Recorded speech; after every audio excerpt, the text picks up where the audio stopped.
बे समाव मोनसे दुखुनांथाव आरो संखिनाय जाथाय आसाम अरुणाचल सीमा ओनसोलनि माजबाद सिखारि दांगानिफ्राय लाना फैदों बे समनि मोनसे संखिनाय जाथाय आसाम अरुणाचल सीमा ओनसोलनि माजबाद सिखारि दांगायाव मानसि आरो मैदेरनि दाङाबाजि हाग्रानि मैदेरनि गाग्लोबनायाव 8 बोसोर बैसोनि गथ'आ जायगायावनो जिउ गोमायो लोगोसे 8 दाननि खुदियाजों लोगोसे 4 सुबुंफोरा गोब्राब जोखोम जायो हाग्रानि मैदेरनि गाग्लोबनायाव माजबाद सिखारि दांगा गामियाव गाग्लोबो हाग्रानि मैदेरा हरनि समाव जायो बे गिख्रंथाव गाग्लोबनाय जाथाय जाउनाव सासे गथ'नि जिउ खहा जायो आरो 4 सुबुंनि गोब्राब जोखोम जानाय खौराङा सोराङाव फैदों हरनि समाव अरुणाचल हाजोनिफ्राय फैनाय मासे हाग्रानि मैदेरा 7 सुबुंनि नखरखौ गाग्लोबो जाथायनि उनाव हाग्रा बिफाननि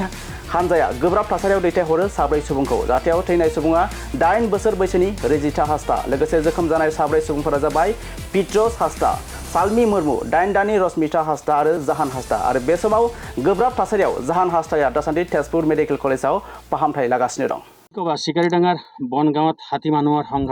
সংঘাতত এজন শিশু 8 বছৰীয়া শিশুৰ মৃত্যু হৈছে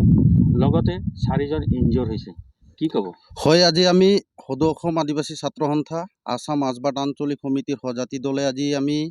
চিকাৰিডাঙ্গাত বনগাঁৱত আমি উপস্থিত হৈছোঁ যোৱা নিশা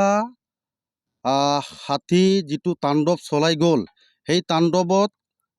ৰজিতা হাজদা 8 বছৰৰ শিশু হয় তেওঁ ইতিমধ্যে মৃত্যু হৈছে আৰু পিট্ৰুছ হাজদা সুলামী মুৰ্মু ৰশ্মিতা হাজদা 8 মাহৰ হয় তেওঁ এটা শিশু তেওঁলোকক ইতিমধ্যে বনগাঁও হস্পিটালত চিকিৎসাধীন হৈ আছে আৰু লগতে জহান হাজদা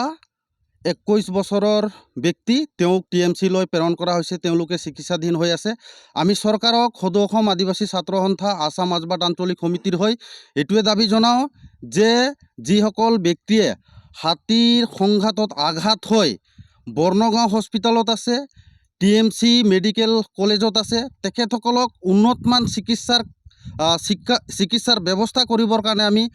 সদৌ অসম আদিবাসী ছাত্ৰ সন্থা তৰফৰ পৰা চৰকাৰক দাবী জনাইছোঁ যাতে যিসকল আহত হৈছে তেখেতসকলক উন্নতমানৰ চিকিৎসাৰ ব্যৱস্থা কৰিবৰ কাৰণে আমি দাবী জনাইছোঁ লগতে ৰজিতা হাজদা তেওঁ 8 বছৰীয়া শিশু তেওঁ ইতিমধ্যে মৃত্যু হৈছে সেই মৃতকৰ পৰিয়ালক যিহেতুকে হাতীয়ে যোৱা নিশা যিটো তাণ্ডৱ চলাই গ'ল সেই হাতীৰ তাণ্ডৱত যি নেকি ৰজিতা হাজদাই মৃত্যুবৰণ কৰিছে তেখেতসকলৰ পৰিয়ালক চৰকাৰক আমি দাবী জনাইছোঁ যাতে তেওঁলোকৰ পৰিয়ালক ক্ষতিপূৰণ দিয়াৰ কাৰণে আমি ব্যৱস্থা কৰিবৰ কাৰণে আমি চৰকাৰক দাবী জনাইছোঁ কাৰণ চাওক চিকাৰিডাঙ্গা যিটো বনগাঁও বুলি কয় এই বনগাঁৱত যে সদায়ে প্ৰায় সপ্তাহৰ 2 দিন 3 দিন ৰাতি এই হাতীৰ তাণ্ডৱটো চলি আছে অতি সোনকালে চৰকাৰে ব্যৱস্থা কৰক যাতে এই চিকাৰিডাঙ্গা বনগাঁৱত যিসকল মানুহ বসবাস কৰি আছে তেওঁলোকে হাতীৰ পৰা